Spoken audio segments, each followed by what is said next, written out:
coração e eu posso enxergar e entender.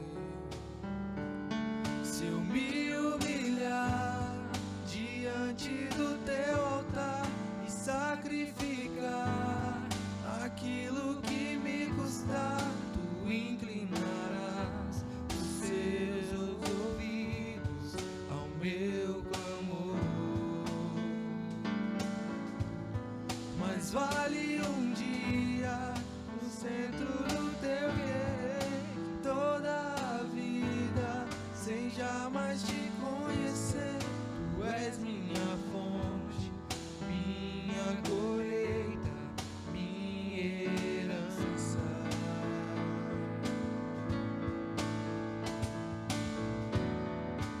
A minha fonte é o teu amor, minha colheita é o teu amor. Meu querido irmão, minha querida irmã, graça e paz em nome de Jesus.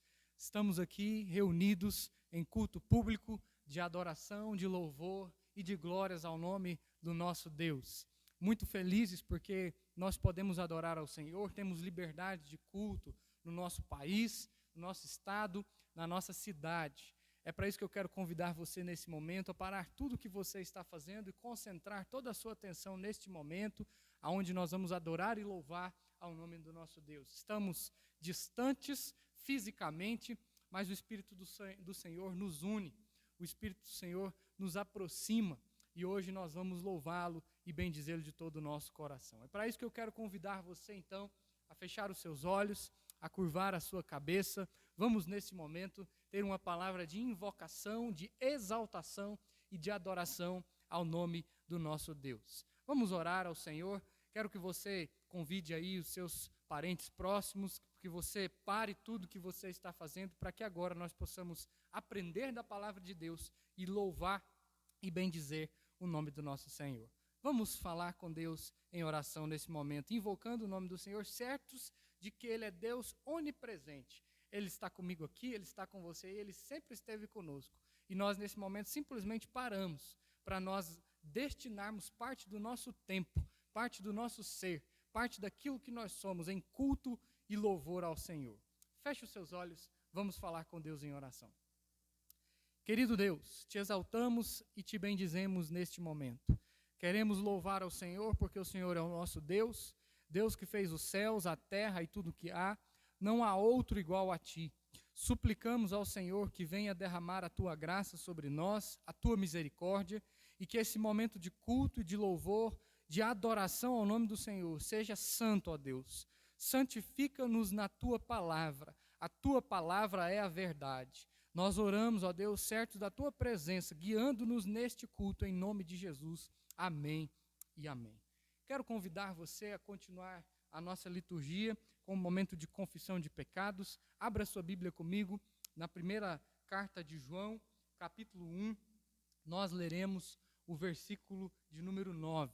1 João, capítulo 1, versículo de número 9. A palavra do Senhor, nosso Deus, lá diz para nós o seguinte: se confessarmos os nossos pecados, Ele é fiel e justo para nos perdoar os pecados e nos purificar de toda a injustiça. Se confessarmos os nossos pecados, Ele é fiel e justo para nos perdoar os pecados e nos purificar de toda a injustiça. Esse é o momento que nós separamos na nossa liturgia para nós confessarmos a Deus os nossos pecados, suplicarmos ao Senhor que derrame o seu perdão sobre as nossas vidas para que nós possamos adorá-lo como convém. Nossa igreja tem liberdade de culto nesse momento, por isso, se você tem condições, quero convidar você a ficar livre. Se você pode ficar de joelhos, fique. Se você deseja ficar de pé, fique, mas fique à vontade, de maneira que o seu coração esteja de joelhos diante do Senhor, sempre se lembrando que é o sangue de Jesus que nos regenera, que nos salva, que nos torna mais alvos do que a neve. E quando nós confessamos os nossos pecados, Ele é fiel e justo para nos purificar de toda injustiça, independentemente do que nós fizemos. Entregue a sua vida, o seu coração a Deus, em confissão de pecados, reconhecendo quem você é e reconhecendo quem o Senhor é. adorando a Ele, bendizendo de todo o seu coração. Vamos confessar a Deus as nossas falhas em oração? Tenhamos agora breves instantes de oração silenciosa. E logo após esses breves instantes, eu quero orar pela minha vida e pela sua vida nesse momento.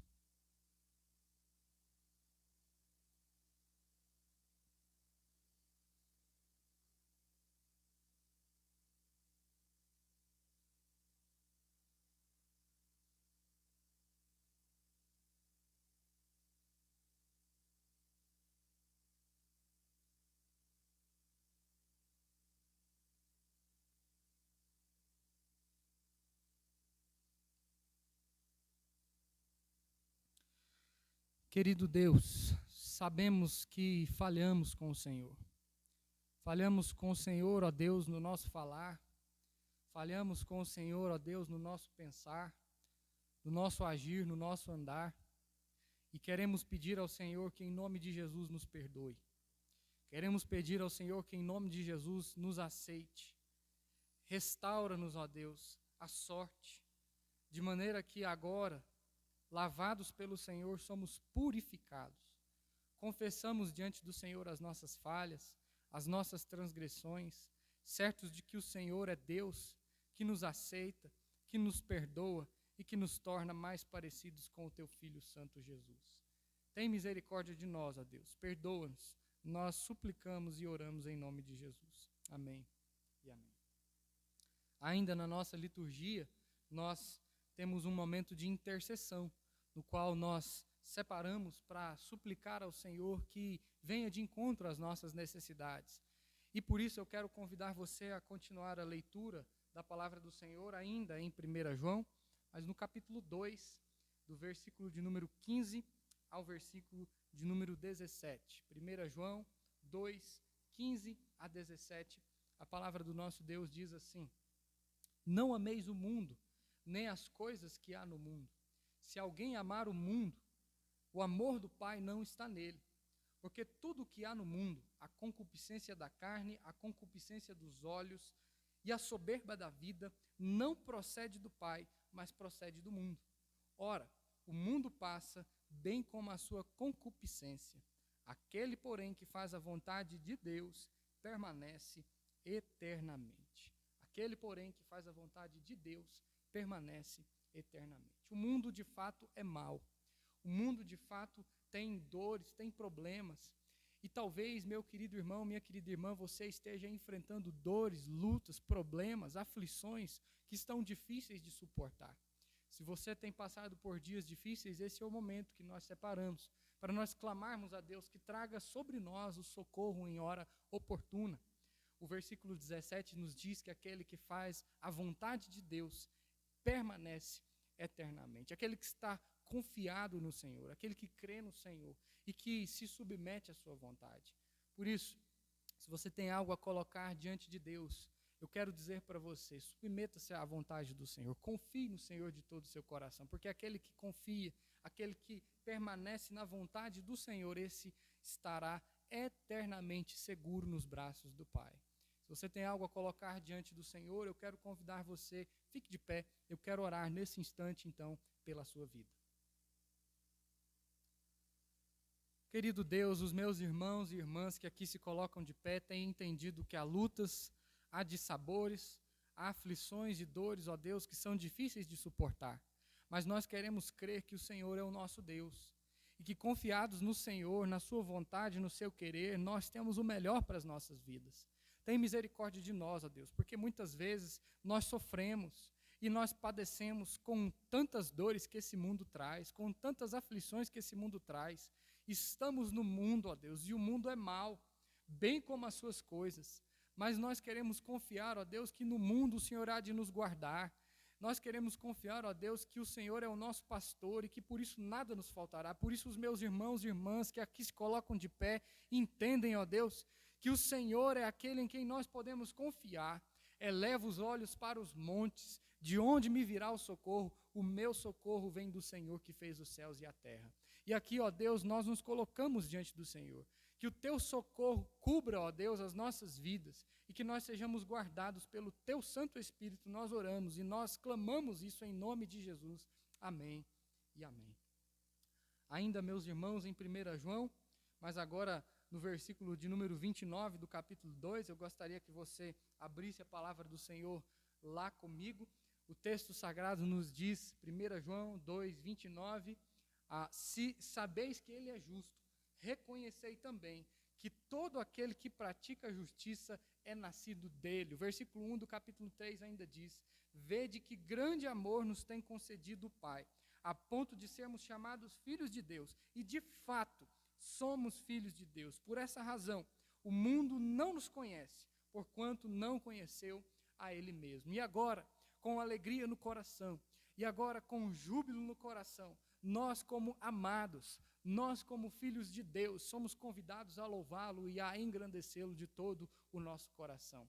Nós separamos esse momento também para nós recebermos os nossos dízimos e as nossas ofertas. Estamos distante da igreja, não temos o acesso ao gasofilácio, mas você pode então depositar o seu dízimo e a sua oferta na nossa conta, que está aparecendo neste momento na sua tela. Vamos louvar, vamos adorar, vamos bendizer ao nome do nosso Deus, que é excelso, que é digno de toda a honra, toda a glória, todo o louvor e toda a adoração. O nosso futuro para te servir, com toda a minha força e entendimento, quero dedicar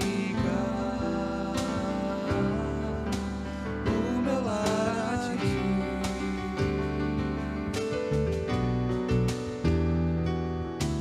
Quero consagrar meu lar a ti, o nosso futuro para te servir, toda a minha força e entendimento, quero dedicar o meu lar a ti. Eu e minha casa serviremos a Deus. Eu e minha casa serviremos a Deus.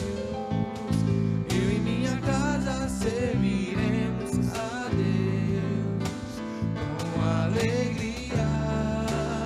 Eu e minha casa.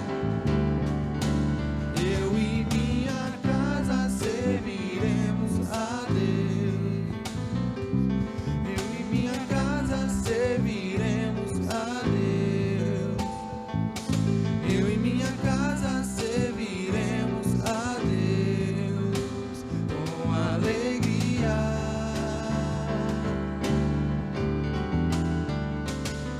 Será abençoada minha descendência, frutificará a sua presença como um bom perfume. Meus filhos irão perfumar todas as nações. Eu e minha casa serviremos a Deus.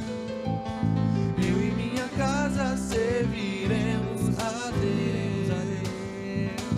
Eu e minha casa serviremos a Deus com alegria.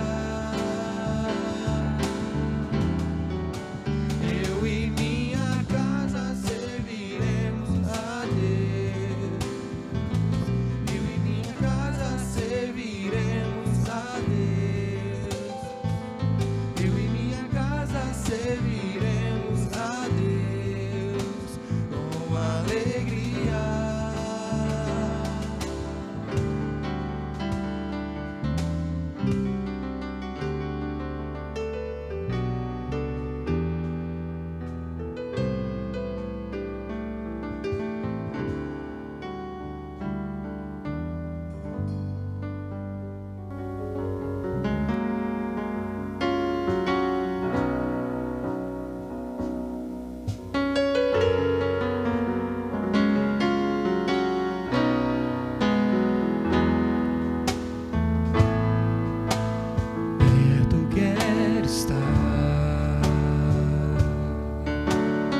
teus pés.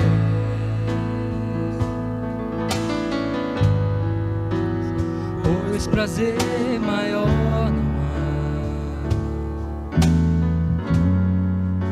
que me render e te adorar.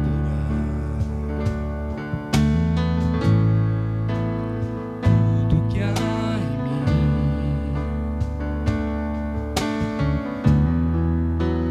quero te ofertar.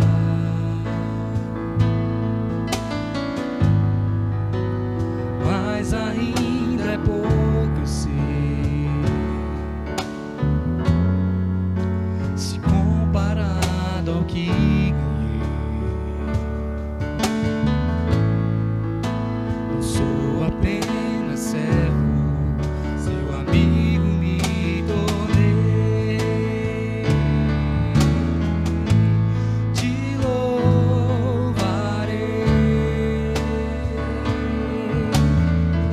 Não importam as circunstâncias, adorarei.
você para a leitura e a meditação em um texto da palavra do Senhor, na Epístola de Paulo aos Colossenses,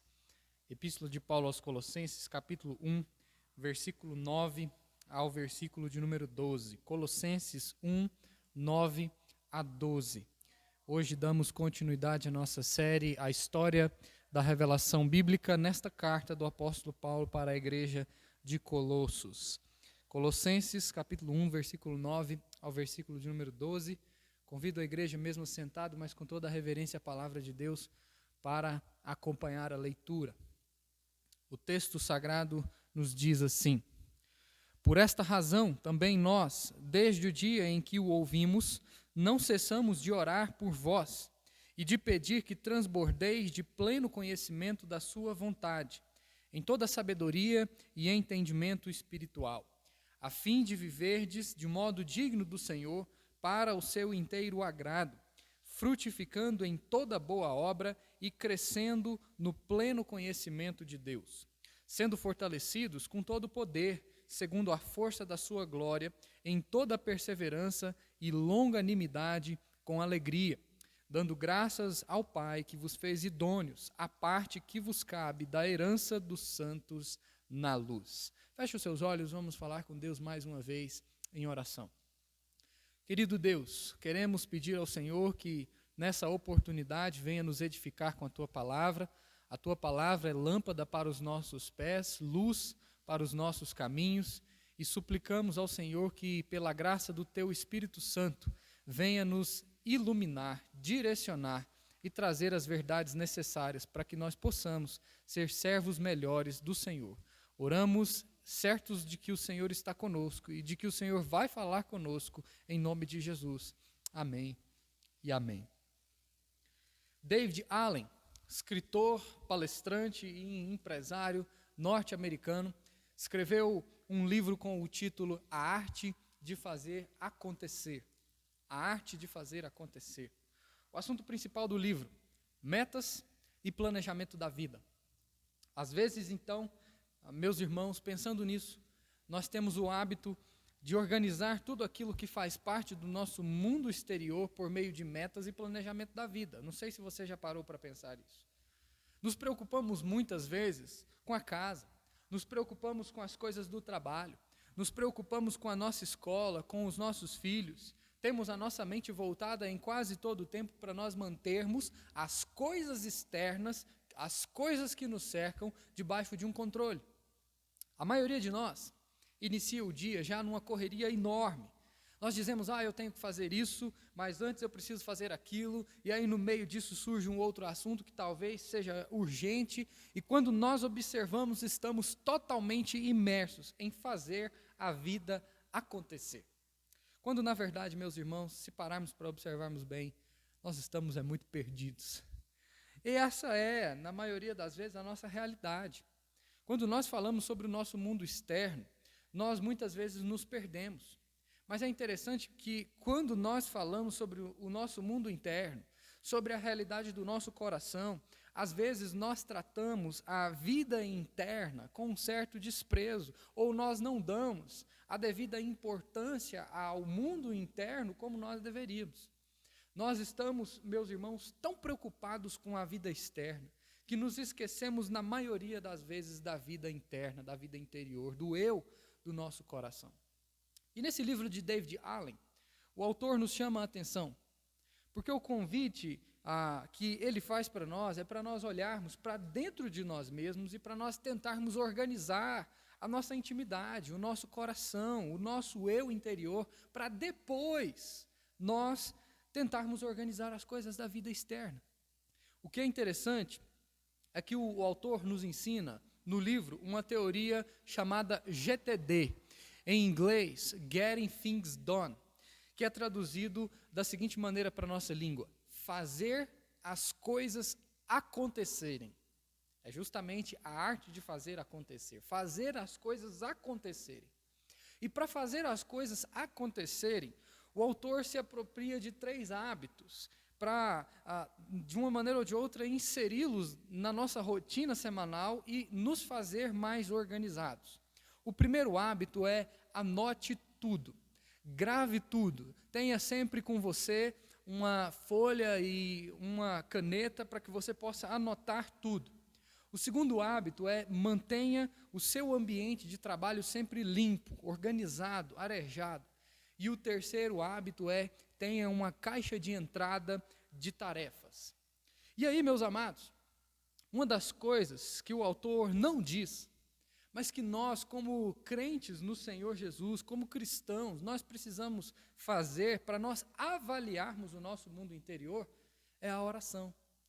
Não existe possibilidade nenhuma de um crente em Jesus encontrar sucesso na sua vida sem que isso passe por Deus e sem que isso passe por uma vida de oração.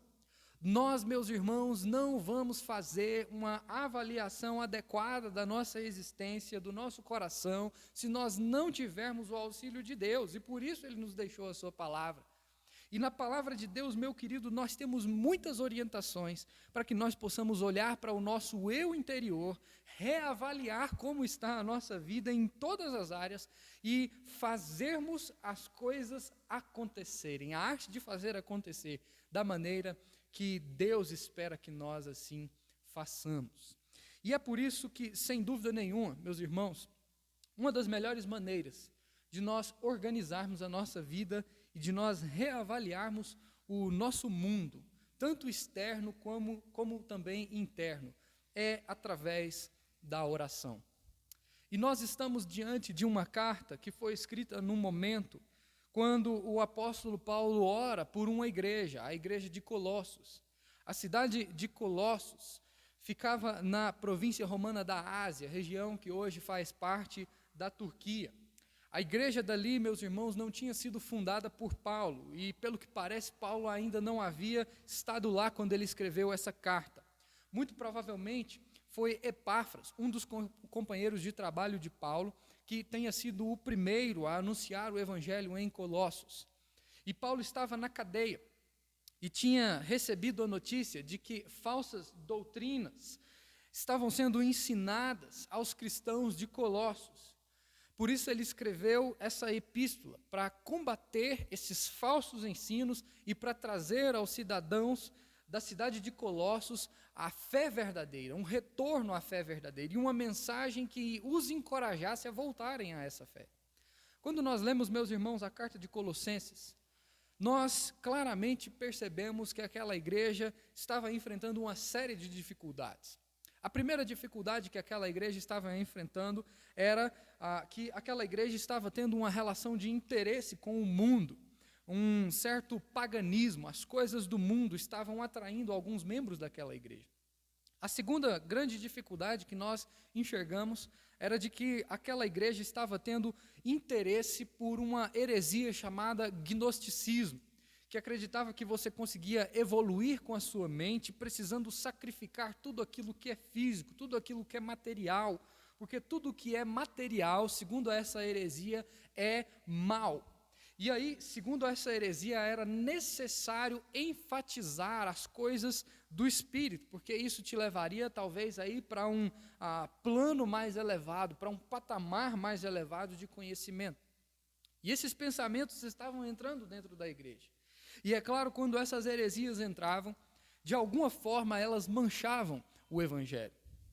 A grande e terceira dificuldade que estava acontecendo nessa igreja é que os colossenses estavam se apegando a algumas cerimônias que eram restritas ao judaísmo, como, por exemplo, a circuncisão. E aí eles estavam dizendo que os homens, que os meninos, que as crianças deveriam ser circuncidados, porque assim era a maneira que acontecia nos tempos passados, e então esses ritos deveriam acontecer novamente. A quarta grande e última dificuldade que estava acontecendo ali era que os colossenses estavam praticando uma adoração a anjos. E diante disso, meu irmão, eu pergunto a você, será que a igreja de Colossos era uma igreja confusa? Será que a igreja de Colossos era uma igreja complicada? Isso talvez pode trazer alguma perturbação para o nosso coração. Mas isso também pode trazer um certo alívio para o nosso coração. Porque quando você observa todas as epístolas, todas as cartas de Paulo para aquelas igrejas, você percebe que aquelas igrejas elas tinham problemas. E isso é algo fantástico, meus irmãos, que nós vemos na Bíblia. A Bíblia nunca esconde os problemas do povo de Deus, muito pelo contrário, a Bíblia faz questão de mostrar esses problemas. E aqui nós temos mais uma vez a exposição dos problemas de uma igreja. A nossa igreja também tem problemas. Mas a questão não é nós termos problemas. A questão é nós sabermos como nós resolvemos os problemas. Nós resolvemos os problemas quando nós optamos pelo caminho da oração. E o que é interessante notarmos, meus queridos, é que logo de início na sua carta, o apóstolo Paulo quer deixar registrado, tanto para os colossos, os colossenses, quanto para nós hoje, que importa que nós venhamos a ter uma vida de oração. Para que nós possamos ter a compreensão do que Deus quer das nossas vidas e como nós vamos proceder no nosso cotidiano, nós precisamos orar. Nós precisamos de uma vida de oração. E o que o apóstolo Paulo vai trabalhar nesse livro, o que o apóstolo Paulo vai trabalhar nessa epístola, é que os problemas da igreja, meus irmãos, diminuem à medida que cada membro se dispõe a viver mais perto de Deus. Porque certamente, meus irmãos, o que causa problemas dentro de uma igreja são as coisas que advêm dos pecados pessoais e dos pecados coletivos. E é por isso que o apóstolo Paulo começa dizendo no versículo 8 e no versículo 9, que aquela igreja que já havia encontrado a salvação em Jesus Cristo, já estava experimentando o cuidado do Espírito. E uma vez que os colossenses foram marcados pelo amor do Espírito, nós vemos isso no versículo 8, agora eles são chamados para uma vida de consagração. Meus irmãos, uma vida de consagração a Deus, sem dúvida, passa por uma vida de constantes orações. A Bíblia nos diz em 1 Tessalonicenses capítulo 5, versículo 17, que nós devemos orar sem cessar. E aqui não acontece de maneira diferente. Paulo vai dizer que ele não cessa de orar por aquela igreja. E a razão pela qual o apóstolo dos gentios faz isso é a mesma razão pela qual eu e você devemos ter uma vida de oração. Ah, pastor, mas para que eu vou insistir em orar? Porque Jesus já determinou, Deus já separou, Deus já pensou, Deus já pré-instaurou todas as coisas. Ah, pastor, mas por que eu vou insistir em orar se a vontade de Deus já é uma vontade decretiva, já é uma vontade soberana, já é uma vontade absoluta sobre tudo e sobre todos? Por que, pastor, eu devo orar? Afinal, se Deus já tem o controle, se Deus já é soberano, eu não entendo por que eu preciso orar. Nós devemos insistir numa vida de oração, meus irmãos, certo de que nós oramos não para que a nossa vontade seja imposta à vontade de Deus, mas nós oramos para que nós possamos nos aproximar mais de Deus. E assim nós entendermos melhor quais são os propósitos de Deus para as nossas vidas. Assim nós entendemos o que Deus tem preparado para aqueles que o amam de verdade, para aqueles que vivem numa vida de oração.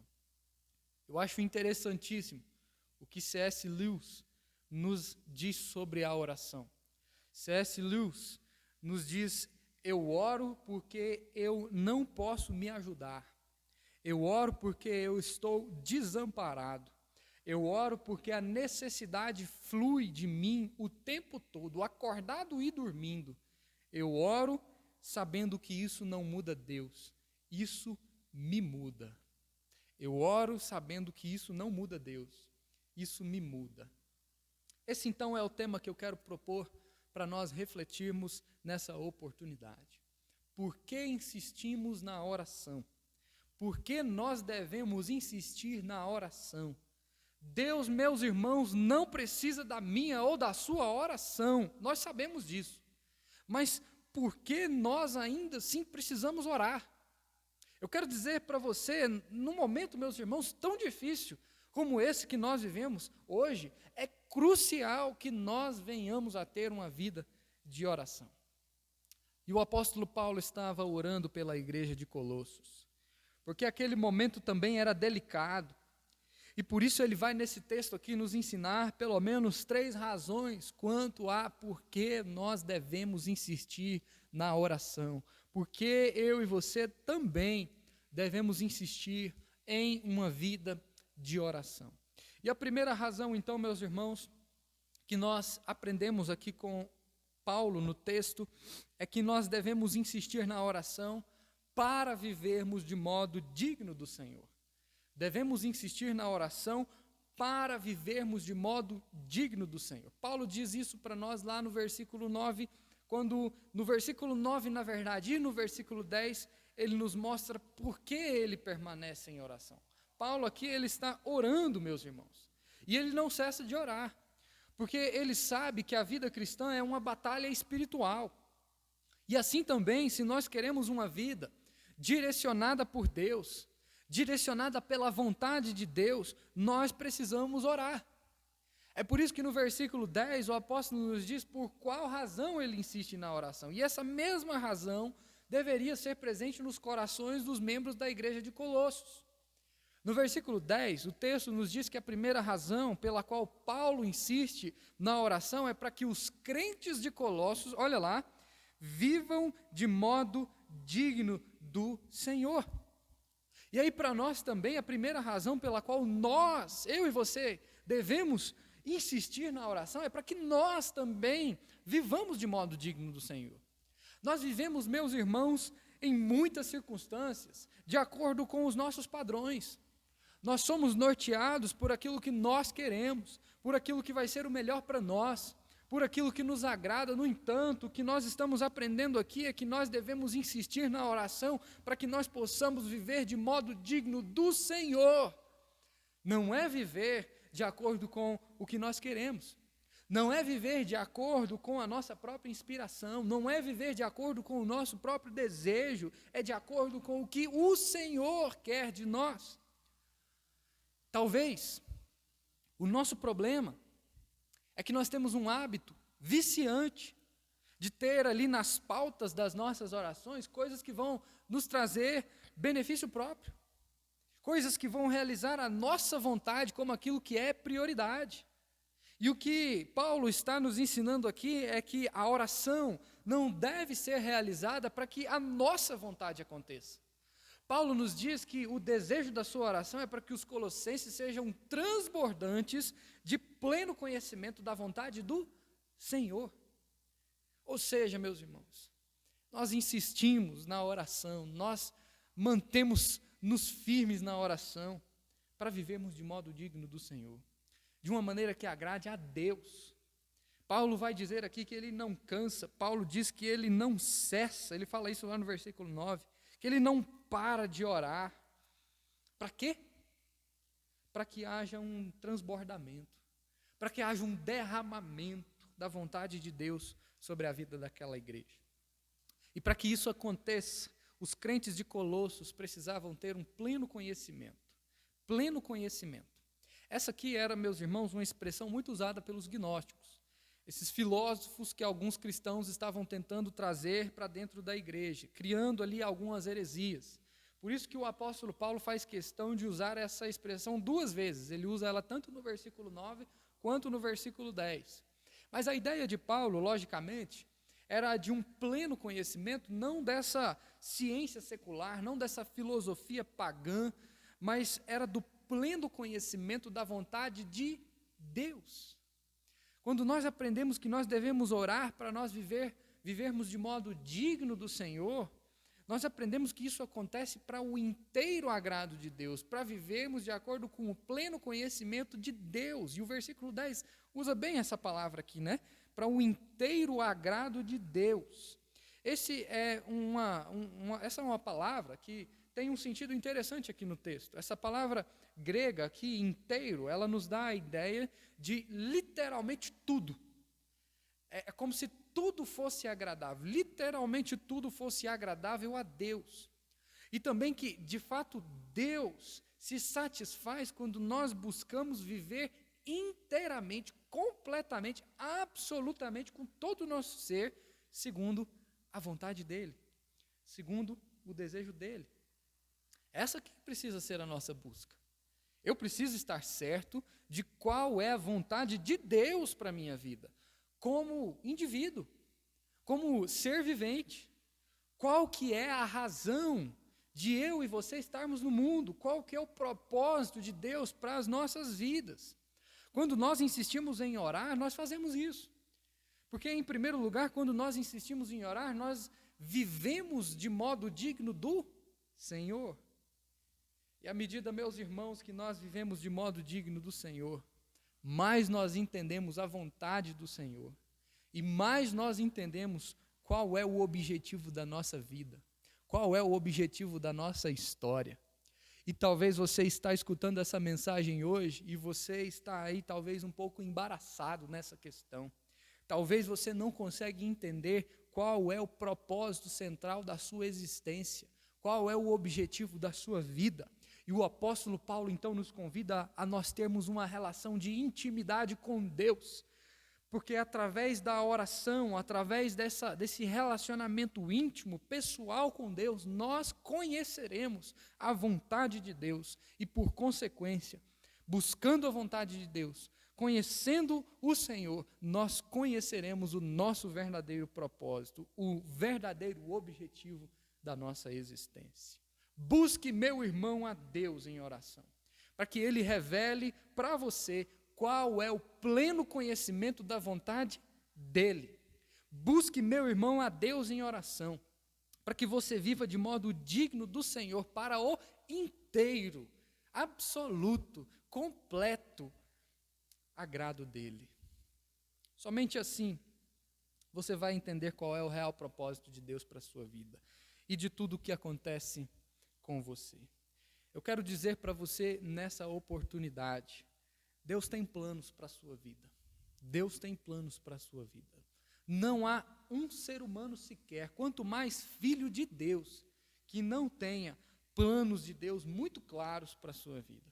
O problema, meus irmãos, não está em Deus. O problema, meus irmãos, não está nos planos de Deus. O problema, muitas vezes, está na nossa cegueira espiritual, na nossa miopia espiritual. Nós não conseguimos enxergar, mas nós não enxergamos porque nós não fazemos os exercícios espirituais que nos levam a ver com olhos espirituais qual é o desígnio, qual é a vontade, qual é o desejo de Deus para nós.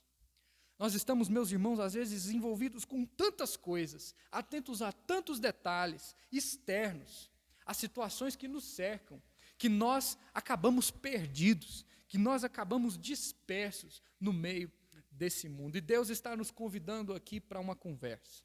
Deus está nos convidando através do apóstolo Paulo para nós termos uma vida de oração.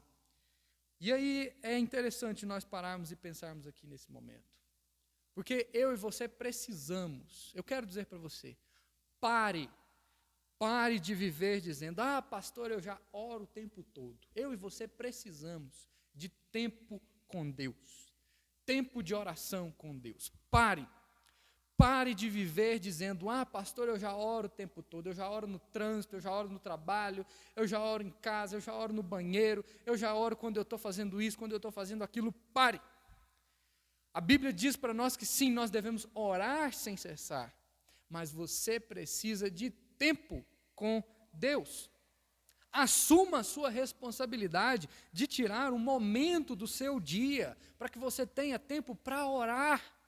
Orar, meus irmãos, de fato precisa sim ser sem cessar. Não estou falando aqui que nós não oramos em todo momento. Precisa ser assim mesmo. Nós devemos orar sim o tempo todo. Mas vida de oração não é construída assim. Vida de oração precisa ser feita de modo digno do Senhor.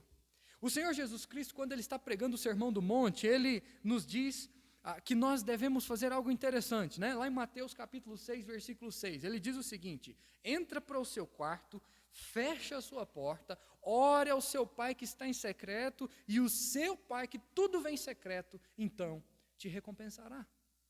Se nós, meus irmãos, vivemos de modo digno do Senhor, se nós gastamos tempo de oração com Deus, com certeza nós vamos ser direcionados para os propósitos e para os objetivos da nossa vida, da nossa existência. Se na sua vida os propósitos de Deus não estão claros, se na sua vida você ainda está muito perturbado quanto ao que Deus quer da sua vida, o que Deus quer de você, tenha certeza, você precisa de mais oração. Você precisa de mais oração. Porque quanto mais você ora, mais você entende tudo aquilo que está acontecendo ao seu redor. Quanto mais a sua vida interior é fortalecida, mais você entende as coisas que cercam a sua vida. João Calvino, nos seus escritos, nos disse que a oração é o antídoto para todas as nossas aflições. Muitas vezes, meus irmãos, nós vivemos muito aflitos. Muitas vezes, meus irmãos, nós vivemos muito duvidosos, muito cheios de incerteza, desencorajados com as situações que acontecem na nossa vida e até mesmo depressivos. E eu quero dizer para você, se isso está acontecendo na sua vida, pode ser que é porque você não tem uma vida de oração. Porque é através da oração que nós vivemos de acordo com a vontade de Deus, porque é através da oração que nós conhecemos a vontade de Deus, porque é através da oração que nós sabemos qual é o propósito central das nossas vidas. E aí, meus irmãos, não importa quais são as tempestades que vêm, nós estamos olhando para o autor e consumador da nossa fé. Não há nada que nos impeça, estamos focados em Jesus e nós não vamos afundar. Paulo, ele vai nos ensinar muito bem que quando nós estamos tendo uma vida de oração, de modo digno do Senhor, nós somos fortalecidos. E ele continua, né? Porque no versículo 10, ele vai nos dizer como nós vivemos de modo digno. Ele diz lá no versículo 10 ainda, frutificando em toda boa obra e crescendo nesse pleno conhecimento de Deus. E mais, uma vez então que nós somos transbordados pelo pleno conhecimento acerca da vontade de Deus, uma vez que nós insistimos na oração, nós viveremos de modo digno do Senhor. E uma vez que nós vivemos então de modo digno do Senhor, nós frutificamos e nós crescemos. E aí isso vai gerar em nós duas situações, né? Duas coisas que o texto nos mostra aqui. Paulo nos diz muito bem isso lá no versículo 9. Olha lá, uma vez então que nós frutificamos em toda a obra e crescemos no pleno conhecimento de Deus, esse pleno conhecimento de Deus que já foi mencionado aqui no verso 10 e que também já foi mencionado lá no verso 9, gera em nós o quê? Sabedoria e entendimento espiritual. Sabedoria, meus irmãos, é a capacidade de você dar respostas exatas em determinadas situações. O sábio é aquele que sabe tirar lições da vida. O sábio é aquele que consegue enxergar as questões, que consegue enxergar os dilemas na perspectiva de Deus, de acordo com a sabedoria de Deus. Para isso, nós precisamos nos envolvermos com o próprio Deus, buscarmos a vontade dEle, para nós termos esse entendimento espiritual. Tem coisas que nós olhamos às vezes e nós não conseguimos enxergar todos os aspectos que estão em volta daquela situação, e a gente fica se perguntando, Deus, por quê? Para quê? Como? É por isso que nós precisamos recorrer àquele que tem todo o entendimento, aquele que tem toda a sabedoria, aquele que é onipresente, aquele que é onisciente, que sabe de todas as coisas, e pedir para Ele em oração, para que Ele desvende os nossos olhos e nos ajude a entender qual é a razão das nossas vidas, qual é o significado, por que eu estou aqui, qual é o meu propósito, para que Ele possa cada vez mais nos ajudar com esse diagnóstico. Afinal, o coração do homem pode fazer planos, mas a resposta certa dos lábios vem do Senhor. Paulo é informado que aquela igreja estava atravessando dias difíceis, e a origem dessa dificuldade é porque ela estava deixando de olhar para a vontade de Deus. Por isso o apóstolo vai encorajar os colossenses a insistirem na oração. Mas essa passagem, meus irmãos, ela nos ensina um pouco mais. Quando nós nos perguntamos por que nós devemos insistir na oração, nós aprendemos que nós assim devemos proceder para nós vivermos de modo digno do Senhor. Mas também nós aprendemos que nós devemos insistir na oração para sermos fortalecidos com a força da glória de Deus. E esse aqui é o segundo ponto do nosso sermão. Nós devemos insistir na oração para sermos fortalecidos com a força da glória de Deus. Versículo 11. No versículo 11, o apóstolo Paulo traz mais uma lição para aquela igreja. Mais uma lição que está embasada em uma vida de oração. E a segunda lição, meus queridos, é o resultado claro, é o resultado direto de uma vida de oração constante. E se nós voltarmos àquela pergunta lá do início, né? Que diz, pastor, por que nós devemos orar se Deus já tem predeterminado todas as coisas que vão acontecer, se Deus já tem a sua vontade estabelecida sobre tudo e sobre todos, se Deus é soberano? E aí agora, nós precisamos nos lembrar que a oração é tanto para desenvolver um relacionamento com Deus, quanto para que nós também sejamos fortalecidos. É isso que nos ensina o versículo 11.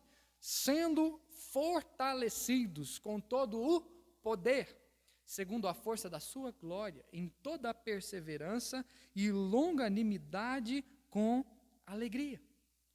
E o que é interessante, meus queridos, é que Paulo nos ensina que quando nós somos fortalecidos na nossa oração, esse alento, essa força acontece não somente no que se refere a um fortalecimento físico, a um fortalecimento corporal, né, ou material, mas é antes de mais nada um fortalecimento espiritual, que é da mente, que é do coração, que acontece com a força da glória de Deus. Ou seja, nós devemos insistir na oração, porque ela é quem nos fortalece com a força da glória de Deus. Imagina só, meu irmão, imagina só, você estar fortalecido com a força da glória de Deus.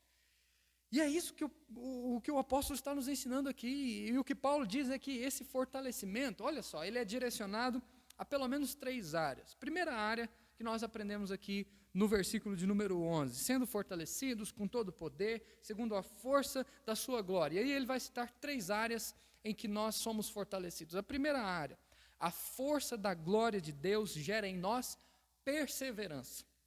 A força da glória de Deus gera em nós perseverança. Isso significa que, quando nós insistimos na oração, quando nós temos uma vida de consagração a Deus, quando nós buscamos realizar os exercícios espirituais, quando nós estamos vivendo em comunhão com a palavra do Senhor, Deus mesmo vai lá e Ele nos dá perseverança para nós continuarmos a caminhada. E a Bíblia vai falar muito bem sobre isso em outros lugares, sobre perseverança. Por exemplo, lá em Romanos, o mesmo Paulo, ele escreve para nós lá no capítulo 5, versículo 4, sobre perseverança. No versículo 3 também, mas no versículo 4 ele diz, perseverança produz um caráter aprovado, e o caráter aprovado produz confiança.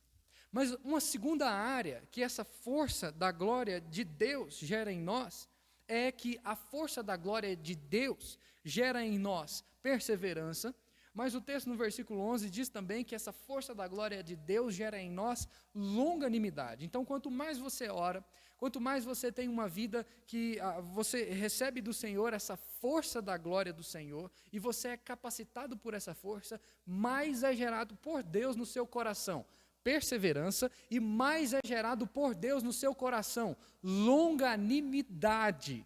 Então, nós temos um coração agora longânimo, e isso funciona da mesma maneira. Isso significa que, quando nós insistimos na oração, quando nós temos uma vida de consagração a Deus, quando nós buscamos realizar os exercícios espirituais, quando nós estamos vivendo em comunhão com a palavra do Senhor, Deus mesmo vai lá e nos dá um coração agora longânimo.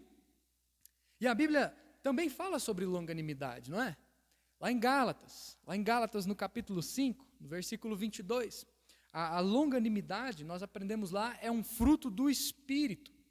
O longânimo é aquele que é amável, o longânimo é aquele que é compassivo, o longânimo é aquele que é generoso, que é condescendente. E essa força da glória de Deus em nós nos faz pessoas longânimas. A oração traz para você longanimidade. Mas há também uma terceira área que a força da glória de Deus gera em nós. A força da glória de Deus gera em nós perseverança, a força da glória de Deus gera em nós a longanimidade, e a força da glória de Deus também gera em nós alegria. E aí, da mesma maneira, quando nós insistimos na oração, quando nós temos uma vida de consagração, quando nós buscamos realizar os exercícios espirituais, quando nós estamos vivendo em comunhão com a palavra do Senhor, Deus mesmo vai lá e nos dá um coração alegre. E a Bíblia vai falar também sobre alegria, e o mesmo Paulo, escreveu isso para nós em Filipenses quando ele estava preso, e provavelmente aqui foi o mesmo momento em que ele escreveu a carta aos Colossos. Paulo diz para nós em Filipenses capítulo 4, versículo 4, alegrai-vos no Senhor, outra vez digo, alegrai-vos, alegrai-vos. Meu irmão, com certeza, um dos maiores desafios do século 21 é o de ter uma mente fortalecida no Senhor. A força da glória de Deus, que gera em nós perseverança, que gera em nós longanimidade, que gera em nós alegria. Sem dúvida, ter uma mente assim, hoje é um grande desafio. Nós vivemos um momento muito crítico, nós vivemos um momento muito difícil. De acordo com uma pesquisa da Fundação Oswaldo Cruz, a Fiocruz, por conta da pandemia de Covid-19, os casos de depressão aumentaram em 90%. E o número de pessoas que relataram sintomas de crises, de ansiedade, de estresse, de gastrite nervosa, isso mais que dobrou entre os meses de março e abril do ano de 2020. E essa estatística, meus irmãos, logicamente nos faz entender e pensar o quanto nós somos frágeis, o quanto a mente humana é frágil, e o quanto você e eu estamos passivos de sermos acometidos de quaisquer males psíquicos, espirituais, quando o nosso coração não é fortalecido pela força da glória de Deus. A força da glória de Deus. A Bíblia nos ensina, meus irmãos, em Provérbios capítulo 4, versículo 23, que sobre tudo que nós devemos guardar, nós precisamos guardar o nosso coração, porque dele procedem as fontes da vida. A Bíblia também nos ensina, meus irmãos, lá em Provérbios capítulo 3, versículo 5, que nós precisamos aprender a confiar no Senhor de todo o nosso coração e não nos apoiarmos no nosso próprio entendimento. Em praticamente todas as vezes que a Bíblia se refere ou está se referindo, meu querido, ao coração, ela também está se referindo à mente, ao espírito, como se fosse uma coisa só. E que mensagem, quando nós paramos para ver aqui a mensagem, então, de volta de Paulo aos Colossos, que mensagem mais interessante é essa, né?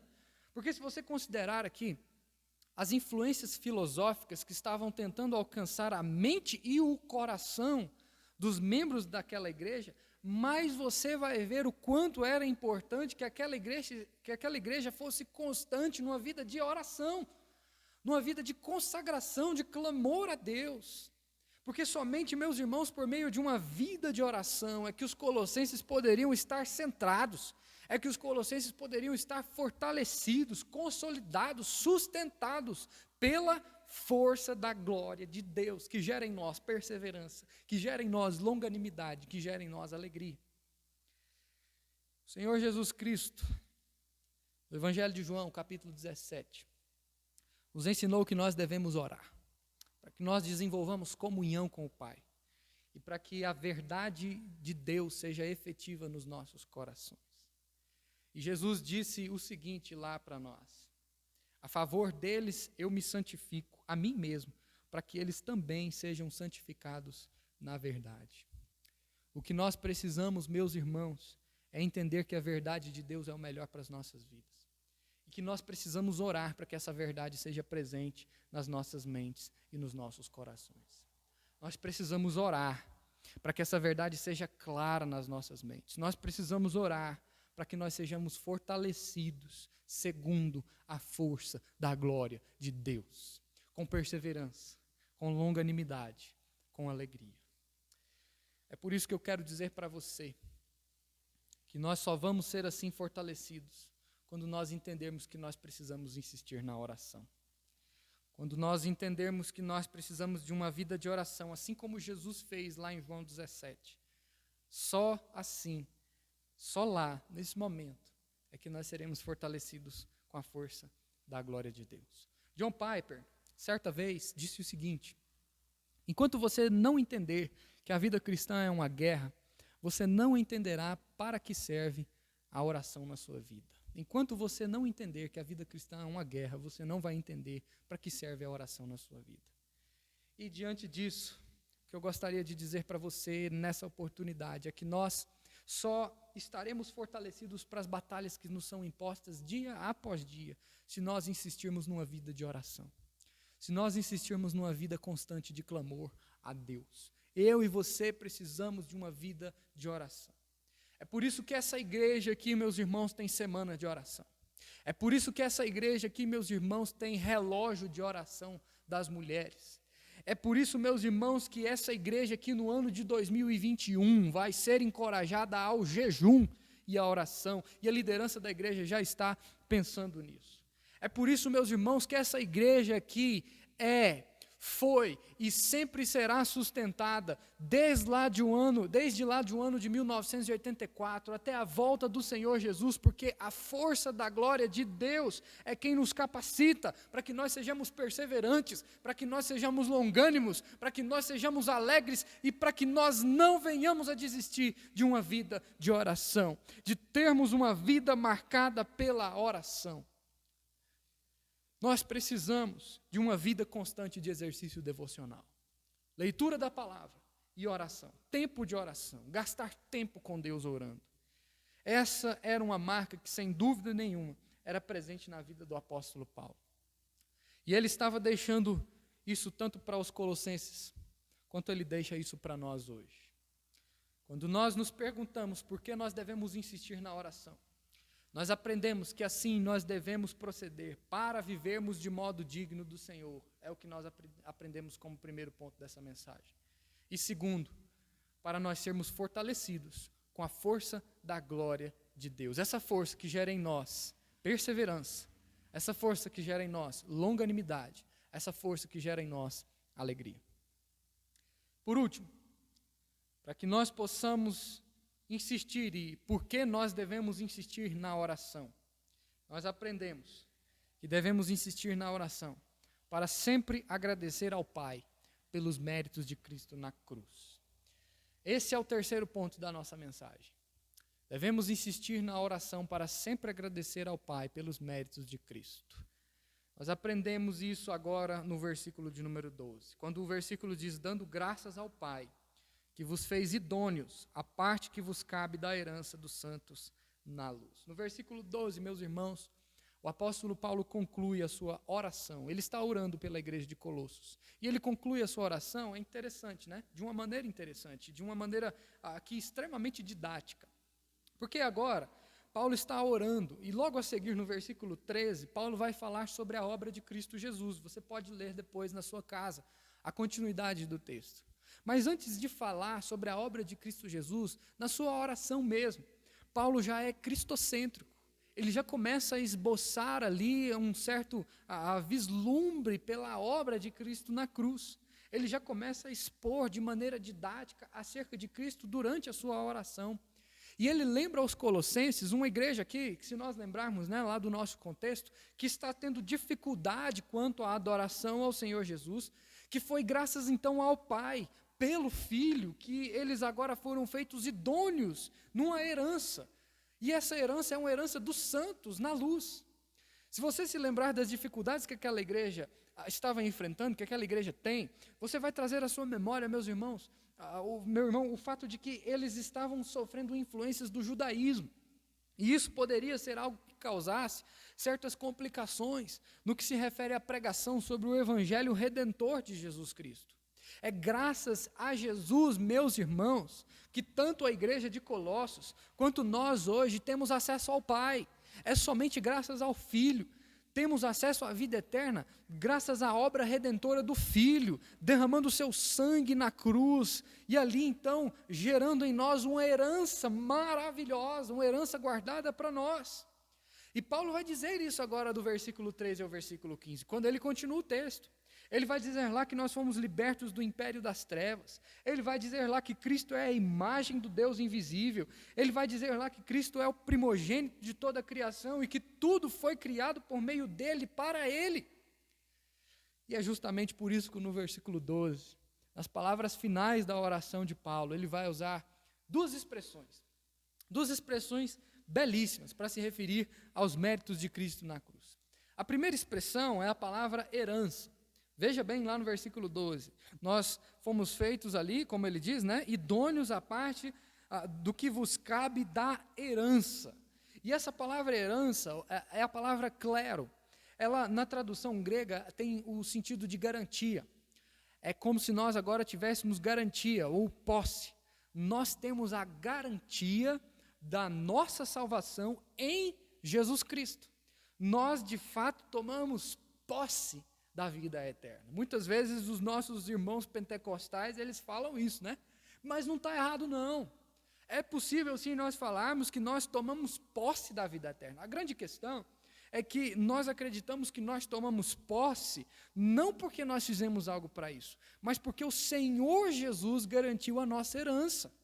Assim nós tomamos posse. E aí essa garantia nos direciona exatamente para a segunda expressão.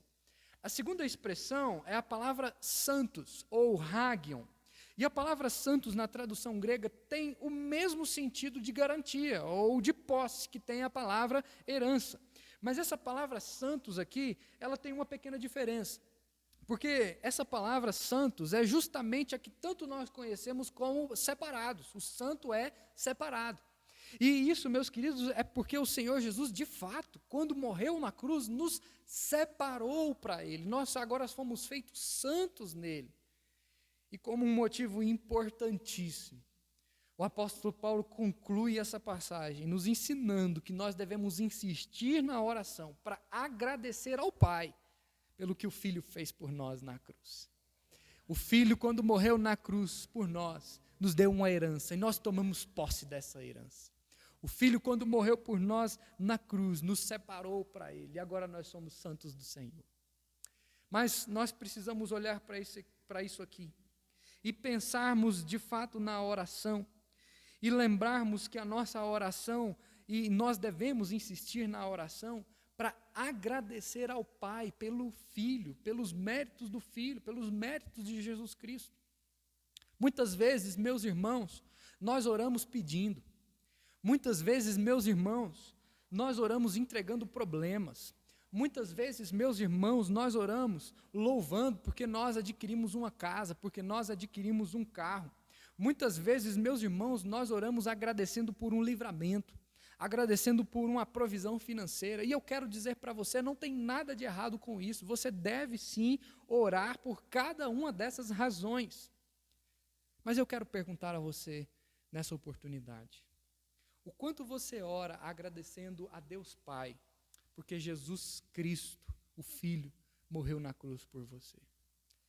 O quanto você agradece a Deus, porque o Senhor Jesus derramou o seu sangue, porque o Senhor Jesus sofreu, porque o Senhor Jesus morreu e ressuscitou por amor a você? O quanto você tem feito isso?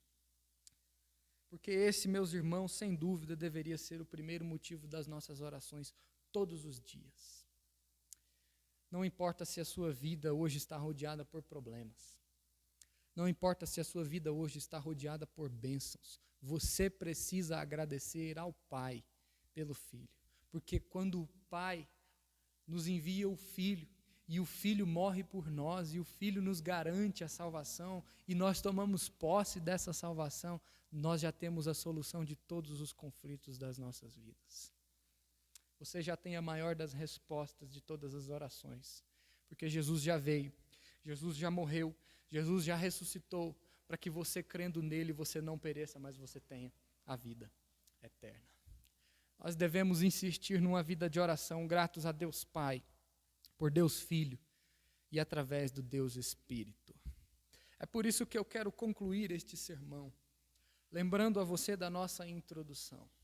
David Allen, que nos ensina a arte de fazer acontecer, o seu livro, né? A arte de fazer acontecer. Vivemos uma vida, meus irmãos, norteada por uma extrema preocupação em fazer com que todas as coisas aconteçam ao nosso redor. Mas o que eu quero diante disso dizer para você é que você precisa fazer acontecer, a arte de fazer acontecer, uma vida diária de oração. Faça acontecer. Essa é a responsabilidade que é deixada para você na conclusão desta mensagem. Eu e você precisamos fazer acontecer uma vida interior de oração na nossa rotina diária. E você vai fazer isso quando você insistir na oração. Getting things done. Faça as coisas acontecerem na sua vida interior. Insista na oração. E faça isso, meus irmãos, pelo menos de 3 maneiras, né? E por 3 razões. Primeiro, para viver de modo digno do Senhor. Segundo, para ser fortalecido com a força da glória de Deus. Terceiro, para sempre agradecer ao Pai pelos méritos de Cristo na cruz. Nós temos motivos de sobra para orar. A nossa igreja não tem que reclamar. A nossa igreja não tem que questionar. No que se refere ao que Deus tem feito por nós, meus irmãos, nós temos motivos de sobra para nós prostrarmos os nossos joelhos no chão e para nós dizermos para Deus, obrigado.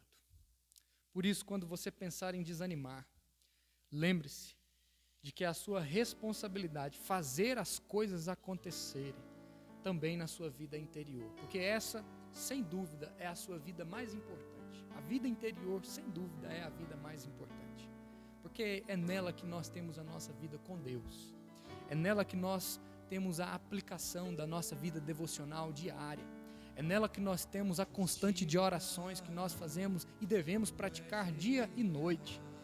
E por isso, que você então possa, mesmo em meio às tribulações, perseverar firme em uma vida de oração. Que Deus nos abençoe, que Deus nos ajude a exercer uma vida prática, uma vida constante de oração, todos os dias das nossas vidas, até que Ele venha.